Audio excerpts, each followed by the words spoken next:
देखिए, तन में राम मन में राम, इस धरती के कण कण में राम। आज देश का प्रधानमंत्री को देख के लगता है कि भगवान राम कैसे होंगे। कि राम को जीना सीखिए, राम को मानना नहीं है, राम की पूजा मत करिए, राम को जिए। मैं जब महासचिव बना तो मैंने उसका विस्तार किया। आज हम भारत के हर राज्य में काम कर रहे हैं। संदेश कृष्ण हो जाता हूँ, तो जो भी मेरा नाम लेगा एक बार ईश्वर का नाम लेगा।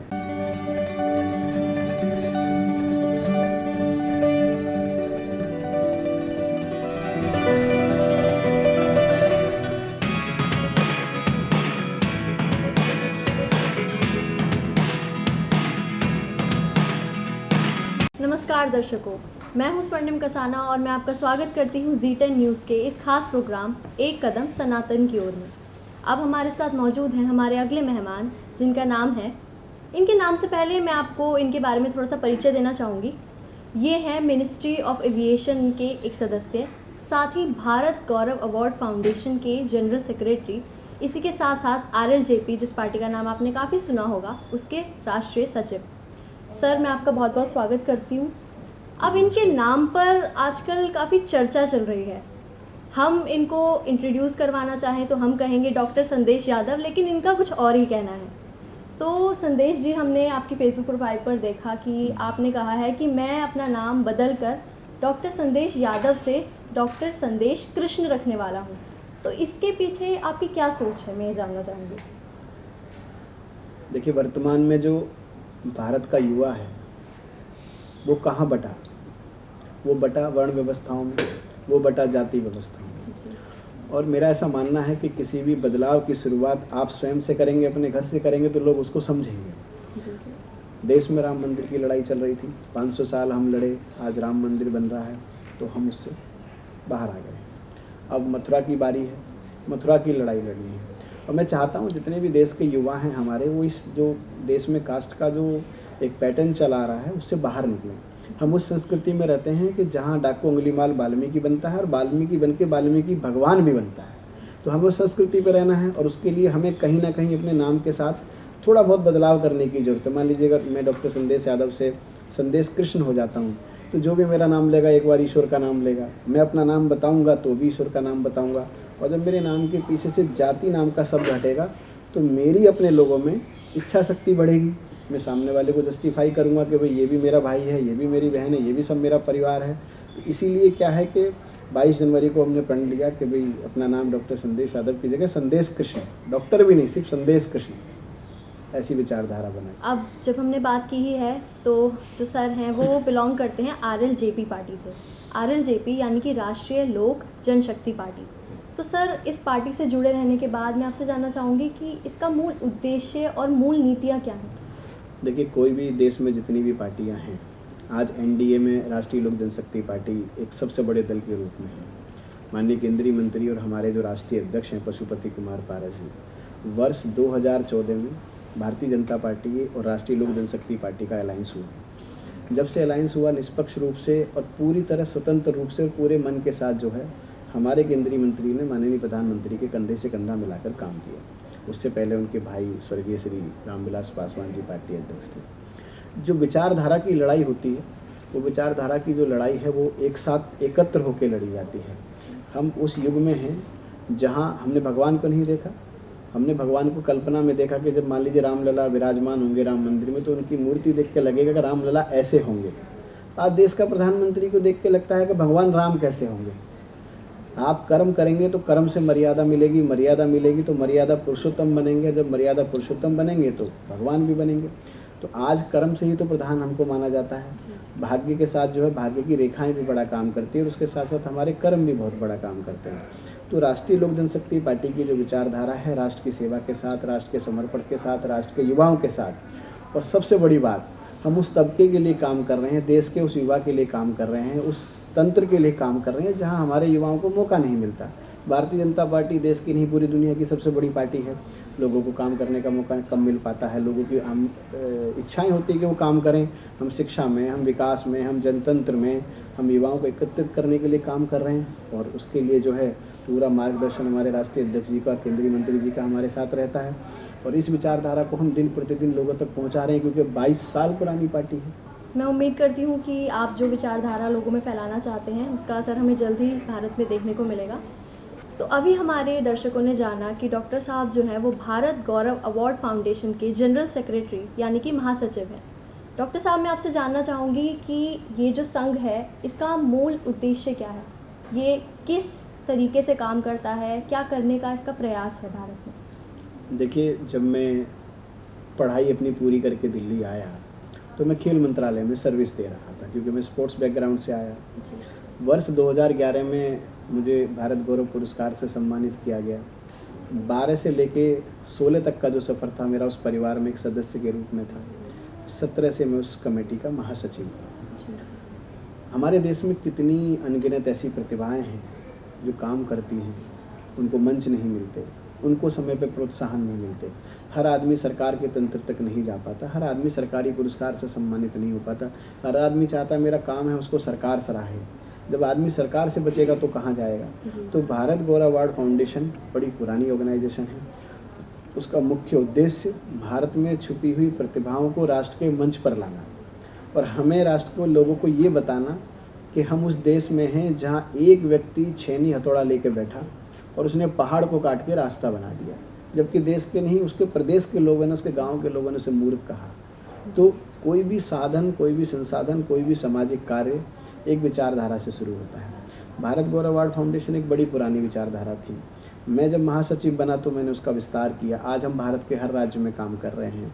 देश के कोने कोने से लोग जब पद्मश्री के लिए अप्लाई करते हैं तो उसके बाद उनको लगता है कि भारत गौरव हमें मिलना चाहिए। निष्पक्ष रूप से लोगों को हम राष्ट्रीय स्तर का मंच दे रहे हैं और हम भारत में one nation one award India's Nobel की थ्योरी पे काम कर रहे हैं। हम चाहते हैं कि जो सरकार से बच जाएं उनको ये एहसास ना हो जाए कि हमारा सम्मान क्यों नहीं हुआ। तो उस सम्मान की जो पूर्ति है वो भारत गौरव पुरस्कार करता है। और भारत गौरव पुरस्कार जब आदमी को प्राप्त होता है तो उसे अपने मन में ये एहसास नहीं रह जाता कि मेरे कार्य को इस देश के लोगों ने नहीं सराहा।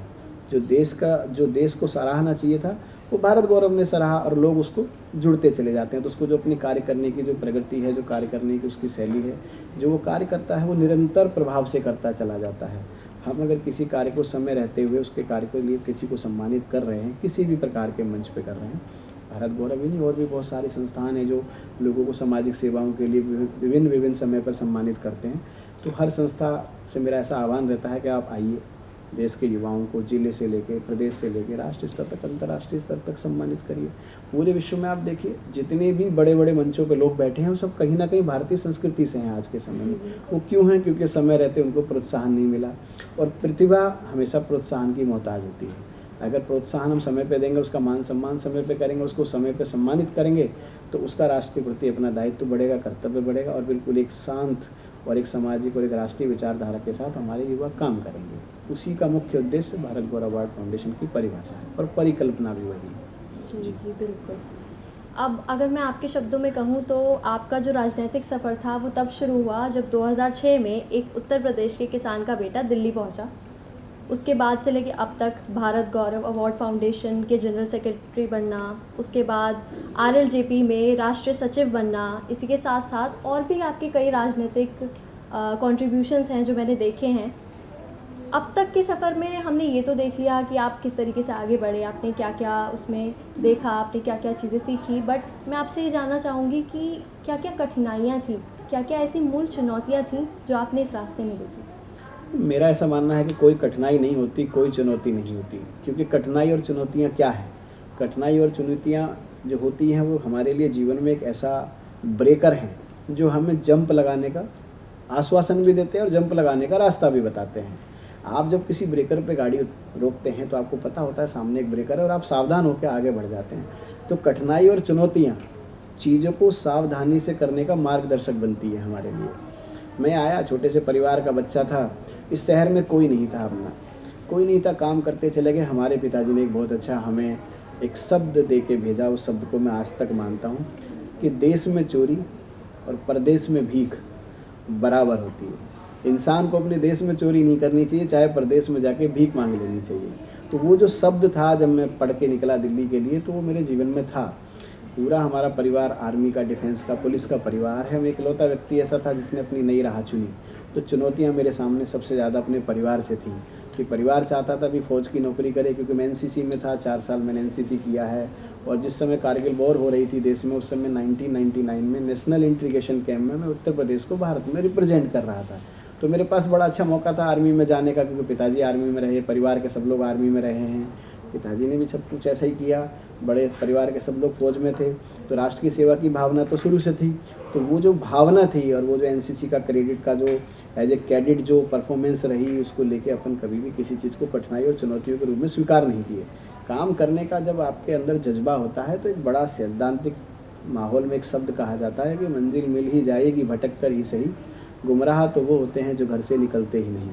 आप मंच पाइए, समाज में आइए, सड़क पाइए, सब कुछ आराम से होगा। आपके आसपास जो लोग हैं उनके अंदर वो प्रतिभा को पहचानिए कि वो आपके लिए कितने अच्छे हो सकते हैं। तो जब मुझे ऐसा लगता है कि मेरे चारों तरफ जितने भी लोग हैं, चाहे आप भी हैं उनमें से, जितने सारे मेरे लोग चारों तरफ हैं, सब बड़े पॉजिटिव लोग हैं, जब सब बड़े अच्छे लोग हैं, एक दूसरे का हाथ पकड़ के चलने वाले लोग हैं। आप किसी को अपना हाथ पकड़ा दीजिए और पीछे वाले का आप हाथ पकड़ लीजिए, तो आप बीच में हैं, तो एक कठिनाई से संभाल लेगा, एक चुनौती से संभाल लेगा और हम आगे बढ़ जाते हैं। तो मेरे लिए कभी कठिनाई और चुनौतियाँ, कभी संघर्ष नहीं थी और कभी परेशान भी नहीं किया। हाँ, परेशानी सिर्फ काम की थी, क्योंकि मैं शहर में था तो नया था, मेरे लिए हर काम बिल्कुल नया था, तो मुझे सब कुछ जीरो से शुरू करना था। पर आज सब बहुत अच्छा है और इसीलिए मैं सबको यही कहता हूँ कि कठिनाई को और चुनौतियों को हमेशा एक तरीके का रिहर्सल के रूप में अपनाना चाहिए बस। जी। अब मैं आपसे जानना चाहूँगी कि अगर हम आपके सोशल मीडिया पेजेस पे ध्यान दें तो आप आजकल मिशन अमरोहा 2024, जिसका नारा है सेवा के लिए सदैव समर्पित, उसकी काफ़ी चर्चा करते हुए नज़र आ रहे हैं। तो ये एक्चुअल में है क्या?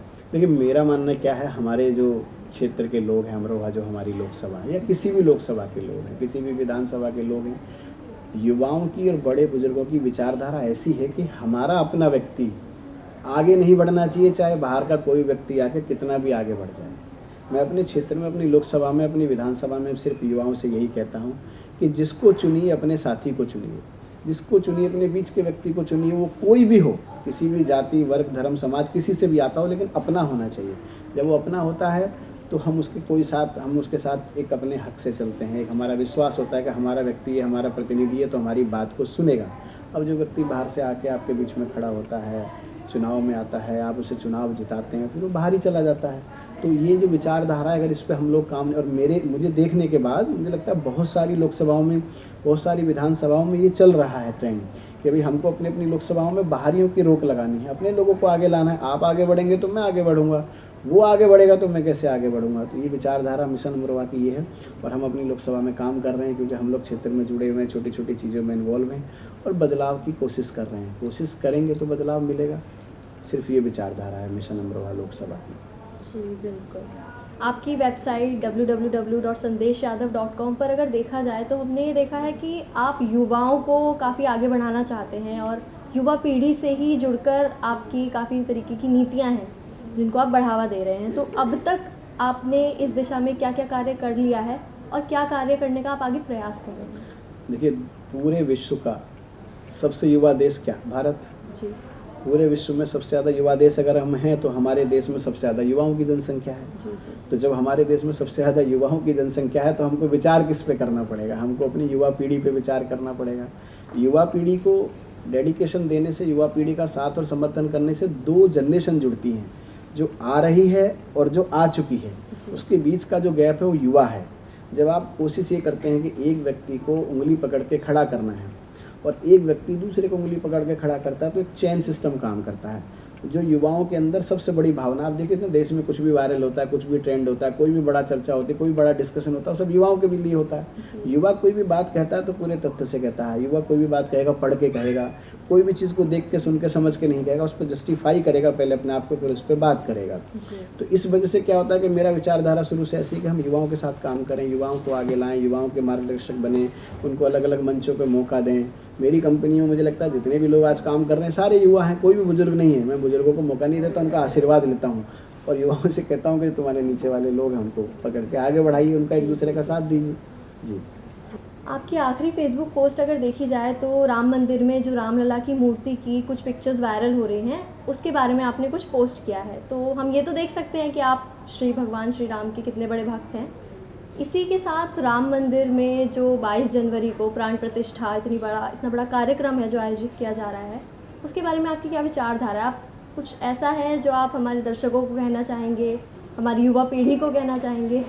देखिए, तन में राम मन में राम, इस धरती के कण कण में राम। राम के बारे में लोग भगवान की तरह ना सोचे तो ज़्यादा अच्छा है, क्योंकि अगर आप उनको भगवान की तरह नहीं मानेंगे, उनको मर्यादा पुरुषोत्तम की तरह मानेंगे, उनके जीवन के हर कण से, हर पल से, हर शब्द से अगर आप अपने को मर्यादित करने की कोशिश करेंगे, कुछ ऑब्जर्वेशन या कुछ सीखने की कोशिश करेंगे, तो राम राम क्यों है ये समझ पाएंगे। मैं अपने परिवार का इकलौता सौभाग्यशाली व्यक्ति हूँ जिसने रामलला को टेंट से लेके आज जहाँ वो आ रहे हैं, उस हर दौर में मुझे सेवा करने का मौका मिला। राम जन्मभूमि के केस में मुझे रहने का मौका मिला, बहुत सारी सुप्रीम कोर्ट की हियरिंगों में रहा। मैंने उस चीज़ को बड़े करीब से समझा है। देश में एक व्यक्ति को राष्ट्रपिता का खिताब मिलता है और वो व्यक्ति जाते जाते भी हे राम बोलता है। तो राम की परिभाषा क्या है? सनातन संस्कृति, सतयुग की संस्कृति, सतयुग की विचारधारा और एक पूरे परिवार को, पूरे राष्ट्र को संजोकर एक साथ बांध के रखने की विचारधारा। एक व्यक्ति जिसका सुबह राजा के रूप में उसके लिए कार्य होना है, उसे सुबह राजा बनना है और रात को पिता कहता है कि तू 14 वर्ष के लिए वनवास चला जा, क्योंकि तेरी माँ ने तेरे लिए वनवास मांगा है, और वो सब कुछ रात को छोड़ देता है और सुबह वनवासी हो जाता है। आज की विचारधारा क्या है? अगर ऐसा आज हो जाए तो एक बेटा पिता के साथ क्या करेगा? सुबह कोर्ट में जाएगा, सुबह मुकदमा दर्ज कराएगा। सोचिए अगर राम के जन्म के समय पर अगर ये कोर्ट कचहरी कानून के नाम की चीज़ होती तो क्या होता? बेटा सीधा कोर्ट में केस दायर करता कि मेरे पिता ने मुझे संपत्ति से बेदखल कर दिया। आदर्श क्यों है राम? मर्यादा पुरुषोत्तम क्यों है राम?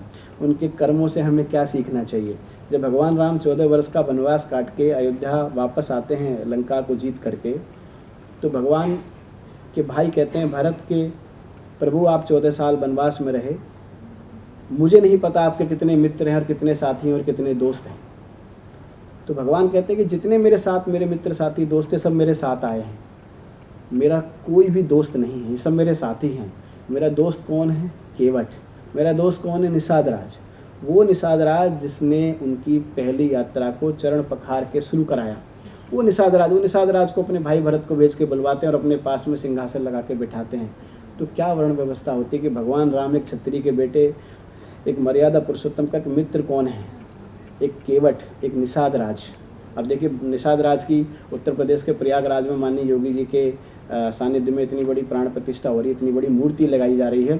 और आप ये देखिए कि वो जो मूर्ति है, मुझे लगता है विश्व की इकलौती ऐसी मूर्ति है जिसमें भगवान राम और निषाद राज दोनों गले मिले हुए हैं। गले मिले हुए वो स्टैचू बनाई गई है, मूर्ति बनाई गई है। तो ये विचारधारा राम की विचारधारा है, कण कण की विचारधारा है, ये सीखने समझने की विचारधारा है। हमें अपने अंदर इस चीज़ को महसूस करना चाहिए कि राम क्यों थे, कैसे थे, क्यों नहीं थे। और अगर आप उस विचारधारा को अपने जीवन में लाने की कोशिश करेंगे, हमारे जितने भी युवा हैं अगर वो इस बात को समझने की कोशिश करेंगे कि राम को हमको अपने जीवन में कैसे समेटना है, तो मुझे लगता है कि हर घर में एक राम होगा। लेकिन है क्या, हम उस युग में हैं कि जहाँ भगत सिंह सबको चाहिए लेकिन दूसरे के घर में चाहिए, अपने घर में नहीं चाहिए। अब भगत सिंह अगर आप अपने घर में पैदा नहीं करेंगे तो कैसे कोशिश करेंगे कि दूसरे का जो बच्चा भगत सिंह बनेगा उसका कोई क्रेडिट आपको लिया जाएगा। आज आप आज़ादी के 75 वर्ष के बाद यहाँ बैठे हैं, हम इतना खुल के बात कर रहे हैं, तो किसका योगदान था? युवाओं का योगदान था। महात्मा गांधी नाम के व्यक्ति का इस देश की आज़ादी में 0% योगदान नहीं है। कोई इतिहास पढ़ लीजिए, क्या किसने पढ़ा मुझे नहीं पता। जितना मैंने पढ़ा उस पढ़ाई के दौरान, उस हिस्ट्री के दौरान जो मैंने समझा है कि महात्मा गांधी नाम के व्यक्ति का इस देश की आज़ादी में 0% भी योगदान नहीं है। 100% उनका योगदान है सिर्फ देश के बंटवारा करने में। तो ये विचारधारा नहीं हो सकती ना हमारे देश में। हम सनातन संस्कृति से आते हैं, हमको राम को कड़कड़ में जीना है, राम को पल पल में जीना है। जब मैं राम लला के सामने कभी खड़ा होता हूँ अयोध्या में, तो मेरी आत्मा जो है ना मुझसे ऐसा कहती है कि मैं भगवान से कहता हूँ कि प्रभु मैं इस धरती पे आया, आपकी सेवा के लिए आया, मैंने सेवा बहुत की, मैं अपने जीवन से पूर्ण रूप से तृप्त हूँ। अगर आपको लगता है कि इस जीवन में जिस लिए आपने मुझे इस धरती पर जन्म दिया, भारत की संस्कृति में अगर वो पूरा होता है तो मैं तय मन से आपके साथ चलने को तैयार हूँ। क्यों? क्योंकि भगवान राम जब वैकुंठ गए हैं तो भी अयोध्या से गए हैं। सरयू के रास्तों में वैकुंठ मिला है, तो अगर मान लीजिए ऐसा कभी मौका मिले, ऐसे भगवान कभी अपने पास बुलाएंगे तो जाने में मज़ा आएगा। इसमें क्या है? मौत निश्चित है, प्रेम अनिश्चित है, और भावनाएं जो एक पल में टूट जाती हैं एक पल में बन जाती हैं।